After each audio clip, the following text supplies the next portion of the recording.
लंबे सियासी नाटक के बाद शिवराज सरकार ने सत्ता तो संभाल ली, लेकिन कैबिनेट गठन में हो रही देरी को लेकर विपक्ष की आलोचना भी झेलती रही। लेकिन अब आखिरकार सत्ता संभालने के 29 दिन के बाद सीएम ने अपने मंत्रिमंडल का गठन भी कर लिया है। फिलहाल 5 मंत्रियों को शपथ दिलाई गई है।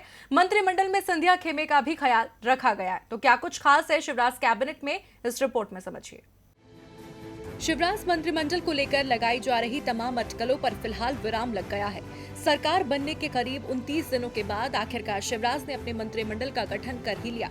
जिन 5 मंत्रियों को राज्यपाल लालजी टंडन ने शपथ दिलाई, उनमें 2 ज्योतिरादित्य सिंधिया खेमे के हैं। शपथ ग्रहण के दौरान राजभवन में मंत्री समेत कई नेता मास्क पहने हुए भी नजर आए और सोशल डिस्टेंसिंग का पालन किया गया।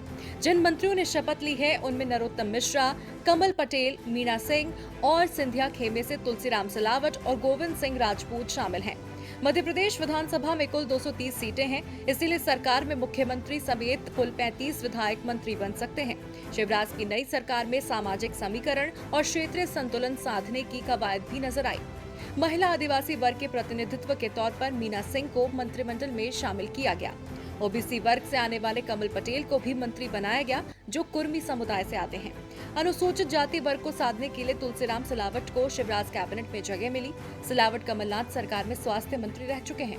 सामान्य वर्ग के राजपूत समुदाय के प्रतिनिधित्व के तौर पर गोविंद सिंह राजपूत को मंत्री बनाया गया है, जो कमलनाथ सरकार में परिवहन मंत्री थे। वहीं सामान्य वर्ग से ब्राह्मण चेहरे के तौर पर नरोत्तम मिश्रा को कैबिनेट में जगह दी गई है। नरोत्तम मिश्रा मध्य प्रदेश बीजेपी के दिग्गज नेता माने जाते हैं।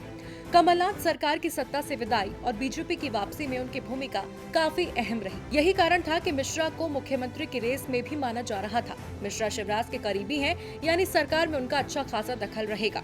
दरअसल सत्ता संभालने के बाद शिवराज इतने दिनों से अकेले ही सरकार चला रहे थे, जिसको लेकर विपक्ष भी लगातार सवाल खड़े कर रहा था। जिसके बाद अब शिवराज ने मंत्रिमंडल का गठन किया। 5 मंत्रियों में 2 सिंधिया समर्थकों की मौजूदगी दर्शाती है कि सिंधिया की शिवराज सरकार में अहम भूमिका रहेगी और बीजेपी फिलहाल उपचुनाव तक तो सिंधिया को नजरअंदाज करने की जहमत नहीं उठाना चाहती। वहीं अब देखना होगा कि इस छोटी कैबिनेट के बाद कब मंत्रिमंडल का विस्तार किया जाता है। डीबी लाइव की रिपोर्ट।